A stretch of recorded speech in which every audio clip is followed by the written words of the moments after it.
Olá, pessoal! Como vocês estão? Estamos começando mais um episódio do nosso querido programa de entrevistas Fofocando na História. Para os que estão chegando agora e ainda não conhecem, o programa Fofocando na História aborda diversos assuntos relacionados à disciplina de História, a partir da fala de profissionais que entendem do assunto. Neste episódio, vamos falar de um tema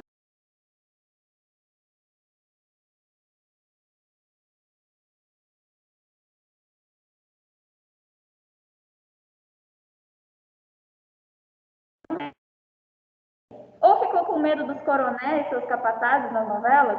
Bom, essas dicas já disseram um pouco do que vamos falar hoje. O tema do nosso episódio, de número 14, é Oxente, entre cactos e cordéis, em que vamos falar sobre a representação do Nordeste brasileiro nas novelas e na literatura brasileira, principalmente no período da Primeira República. Que tal embarcar nessa aventura conosco? Para falar desse tema super legal, temos uma convidada que adora história e literatura, assim como eu também adoro. E é muito conhecida por sempre estar pertinho dos livros aqui na escola, a Adélia. Pode entrar, Adélia, seja bem-vinda ao nosso programa, dê um oi para o pessoal e se apresente. Olá, pessoal, tudo bem? Eu sou a Adélia Leria, eu fui convidada pela professora Ruama. Eu sou historiadora e atualmente estou terminando a minha especialização em antropologia e minha linha de pesquisa é com relação de história com literatura. Eu adoro ler, adoro cuscuz com um pouquinho de leite e queijo e eu não vejo a hora de poder visitar o Nordeste novamente. É um prazer ter você aqui conosco, Adélia. Tenho certeza que vamos aprender muito. Mas, antes de qualquer coisa, quero chamar outros dois convidados muito especiais que apresentarão o programa junto comigo hoje, que é o Antônio e a Rebeca. Eles são alunos do nosso projeto de jornada ampliada, Café Filosófico Grupo 2, e estarão como apresentadores hoje também. Eu vou deixar um espacinho aqui para eles darem um oi para vocês também e se apresentarem, tá? Olá, meu nome é Antônio, eu sou do 8º ano A. Oi, pessoal, meu nome é Rebeca e sou do 7º ano B. Muito obrigada, meninos. Bom, Adélia, mas vamos direto ao assunto. Primeiramente, você pode nos contar um pouquinho em quais obras podemos ver claramente essa representação do Nordeste? Como que ela se materializa nessas obras? É sempre bom, quando falamos de representação, nós irmos direto à fonte, buscando sempre um olhar nativo, um olhar de quem vive ou é de determinado grupo a ser representado. Atualmente, os escritores utilizam de uma técnica chamada leitura sensível, na qual se contrata alguém de determinado grupo minoritário que o escritor quer representar em sua obra, para ler o texto antes da publicação e conversar, debater com o escritor sobre a representatividade que ele fez. Mas essa é uma técnica muito recente e que nem sempre ela é aplicada. As principais obras literárias brasileiras que podemos encontrar a representatividade do Nordeste, seguindo essa busca de uma representatividade pertencente, são os cordéis nordestinos e os folhetins. A literatura de cordel veio para o Brasil, foi trazida ao Brasil pelos portugueses, e ela se tornou muito popular na região do Nordeste, principalmente nos estados do Pernambuco, Ceará, Paraíba, Bahia e Rio Grande do Norte. E ela se consiste em poemas rimados e com musicalidade que são impressos junto com estilogravuras e pendurados em varais para serem lidos. Os cordéis e os folhetins, eles são muito importantes tanto para a literatura quanto para a cultura, por relatarem histórias e costumes locais e fortalecerem as identidades regionais. Mas essa representação, ela se estende também a outros gêneros literários que também podem ser usados como exemplos, como as peças teatrais do Ariano Suassuna, escritor do Alto da Compadecida, que a prof já citou, que mantém essa ideia de obra feita por um nativo, por um nordestino. No entanto, muitas representações que são feitas por pessoas não nativas do Nordeste, que têm uma visão de mundo e um preconceito diferente da região e das pessoas que nasceram e vivem nela, que formam estereótipos que, por sua vez, geram preconceitos e xenofobias.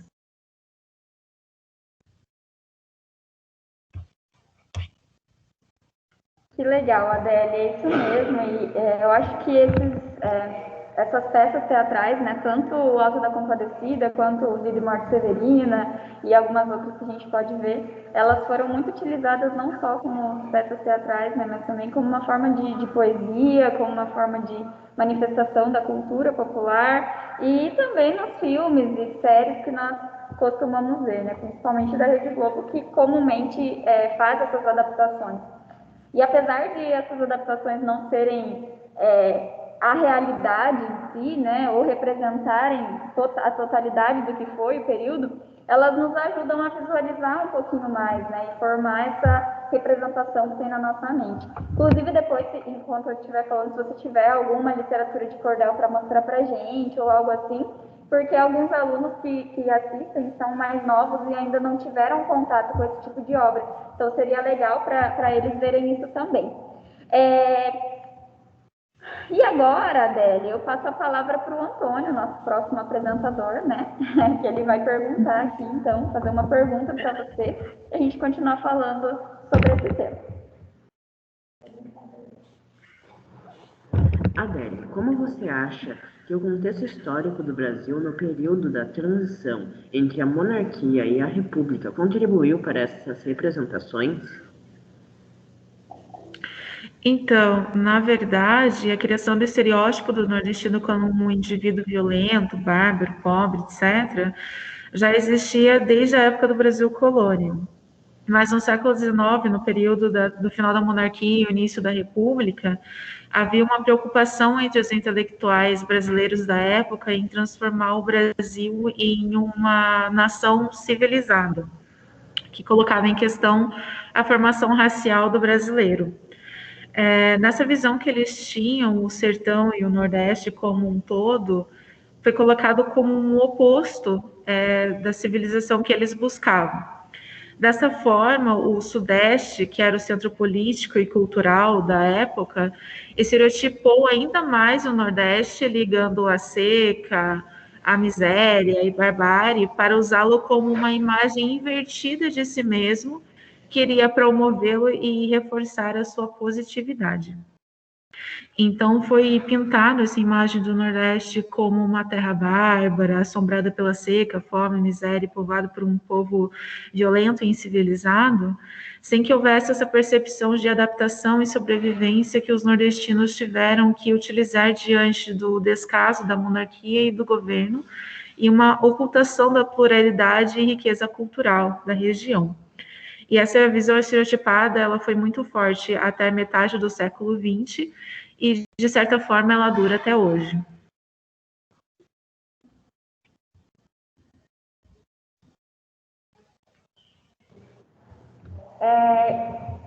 Obrigada, Antônio, já que ele volta aqui, a Rebeca também, a gente está revezando. Mas eu acho que essa visão estereotipada dele é onde a gente queria chegar, né, para falar dessas representações. Então, essa questão do ser violento ou do ser ignorante ou algo assim, ela também esteve muito presente por conta desse período, né? E eu vejo que muitas vezes a visão que os alunos chegam para a gente, por exemplo, é a visão desses filmes, dessas novelas, que apesar dessa tentativa de trazer para a gente o que foi, trazer essa realidade, ela mostra uma única visão, ela mostra um único contexto, como se isso representasse o que é hoje também, né? E é muito importante pensar também que essas figuras representadas, por exemplo, né, o cangaceiro. O cangaceiro é alguém que ficou muito na representação popular do Nordeste como um todo, né? Apesar de não ter feito parte de toda a região Nordeste, passou por alguns estados ali, ele representa muito, né, o povo nordestino por conta da força, da coragem, né, e não só pela questão de que a gente sabe que os cangaceiros também eram contratados pelos coronéis, né, para vingança pessoal, também foram uma forma de, tiveram ações violentas, mas eles também luta popular, o sertanejo como um forte, assim como o Euclides da Cunha também, que o sertanejo, antes de tudo, é um forte. O Euclides da Cunha diz lá em Os Sertões. Acho que essas obras que a gente está falando, do cinema, elas retratam essa força do sertanejo, independente das dificuldades. Né? Só que muitas vezes não é essa mensagem que acaba sendo passada. Né? É uma outra imagem, é a de um João Grilo e Chicó, por exemplo, né? Como os espertos, né? Que tentam ali fazer umas malandragens e tudo mais. Essa visão também acaba ficando bastante estereotipada nesse sentido. E eu acho que muito no sotaque também, né? No sotaque forte, né? Que acaba muitas vezes sendo alvo de coisas que são desnecessárias, né? Que não são adequadas para o que a gente compreende na história. Agora eu passo a palavra para a Rebeca, fazer uma pergunta para você também, para a gente continuar falando um pouquinho sobre esse tema, né? Então, eu passo a palavra para a Rebeca.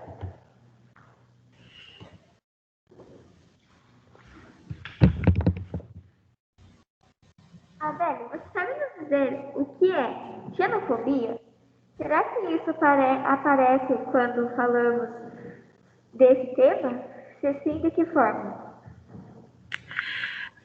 A xenofobia ela pode ser explicada como antipatia, desconfiança e até medo de pessoas que são de um meio diferente daquele que você não pertence. E ela pode ser aplicada tanto para pessoas que são de países diferentes quanto para pessoas de regiões diferentes. E sim, ela aparece muito quando tratamos sobre o Nordeste, em detalhes mais predominantes, como, por exemplo, diminuir ou ridicularizar o sotaque e a manutenção da ideia do Nordeste como um lugar cheio de miséria e pobreza, ou até mesmo em detalhes mais sutis, como englobar os 9 estados e as pluralidades culturais em uma coisa só, por exemplo. E a xenofobia ela deve ser combatida constante e diariamente, não só a dirigida contra o Nordeste, os nordestinos, quanto a sino-brasileiros e até mesmo os chineses, que vem, infelizmente, acontecendo muito recentemente.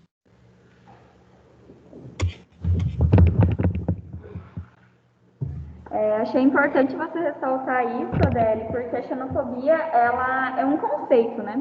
Ela é um conceito que é utilizado para explicar essa aversão, esse medo, esse ódio que se vem a ter com qualquer pessoa que seja ou de nacionalidade diferente ou de regiões diferentes, por exemplo.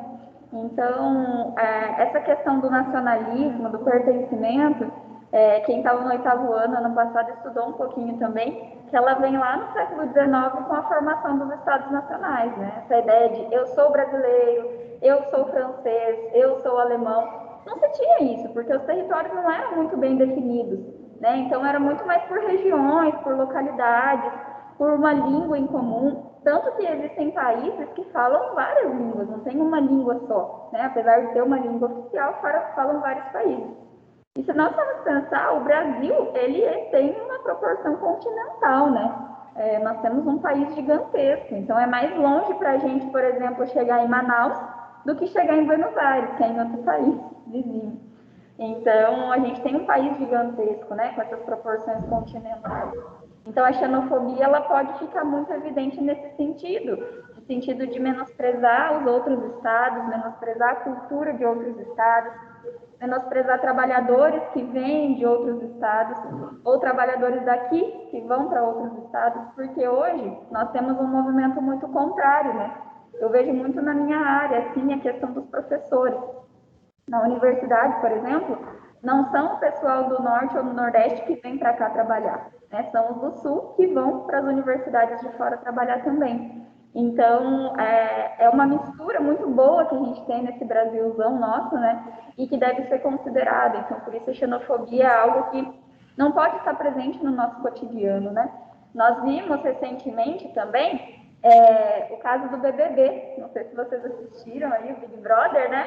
Mas a ganhadora do Big Brother era uma nordestina também. E em vários momentos da fala dela, ela fala que as pessoas desqualificavam ela. Então, ela é advogada, né? Formada em Direito por uma universidade pública, federal. Mas ela fala que as pessoas automaticamente achavam que ela era burra, por exemplo, ou que ela era ignorante, né? Sem ela nem ter conversado com a pessoa, às vezes só pelo sotaque dela. Então, é nesse sentido e é dessa forma que a xenofobia se apresenta, né? Que a xenofobia se evidencia. Ou quando você julga até mesmo uma pessoa pela aparência ser de determinada localidade, ou algo nesse sentido, né? Então, acho que é algo que tem que ser combatido e que a literatura brasileira ajuda muita gente a pensar nessas diferenças regionais, nessa formação da nossa identidade. Eu gosto muito, assim, da literatura brasileira, principalmente dos clássicos, né? Porque a gente consegue perceber as diferentes linguagens, as diferentes formas e as diferentes expressões culturais que a gente tem num Brasil tão grande, tão bonito, né? E que tem muito para oferecer para a gente. Bom, agora vamos ver se a plateia tem alguma pergunta, né? Geralmente o pessoal fica um pouco receoso de perguntar, e aí nós vamos encaminhando para o nosso final. Mas fiquem à vontade para perguntar ou para comentar alguma coisa, pessoal. Aí a gente só aguarda um pouquinho.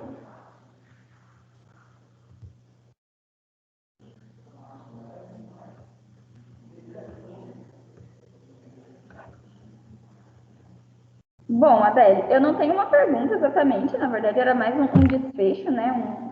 Uma pergunta grande finale aí para você falar. Como que você acha que a literatura brasileira, o cinema, as novelas, eles podem ser uma expressão dessa cultura nossa, mas também uma forma de nós compreendermos mais a nossa história e combatermos essa xenofobia? De que forma você acha que a literatura, a novela, o cinema pode combater formas de xenofobia dentro do nosso próprio país? Desculpa, prof, eu não escutei o final da pergunta que acabou cortando. Perdão. Como você acha que a literatura, o cinema, as novelas brasileiras, elas podem contribuir nesse combate à xenofobia dentro do nosso próprio país? Sim.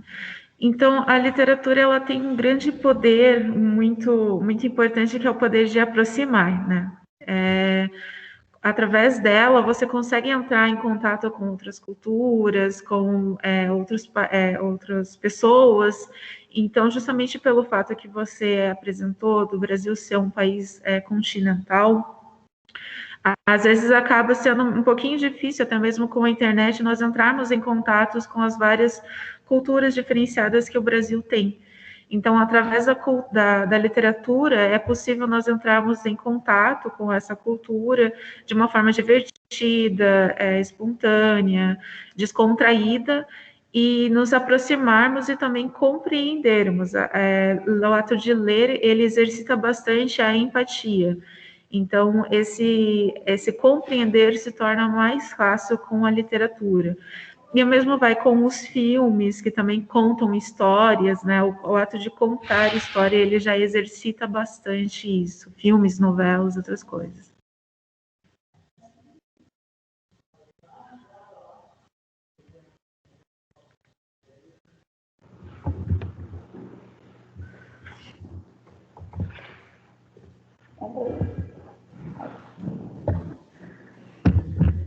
Bom, então agradecemos imensamente pela presença de todos, principalmente da Adélia, que só veio para contribuir com o nosso debate. Esperamos que vocês tenham aprendido um pouco mais sobre esse tema importante. Se quiser se despedir do pessoal, a Adele, depois o Antônio, depois a Rebeca. Tchau, tchau, pessoal. Eu espero que vocês tenham gostado e eu espero contar com a visita de vocês para a nossa biblioteca. Tchau, tchau, pessoal. Espero que vocês tenham gostado. Até a próxima vez. Tchau, pessoal. Espero que vocês tenham gostado. Até a próxima. Bom, pessoal, então, por hoje é só. Fiquem agora com os roteiros, atividades e surgiram temas para trabalharmos nos nossos futuros talk shows. Muito obrigada pela presença de todos e espero que tenham aprendido um pouquinho com a gente hoje. Saudações históricas! Tchau, prof.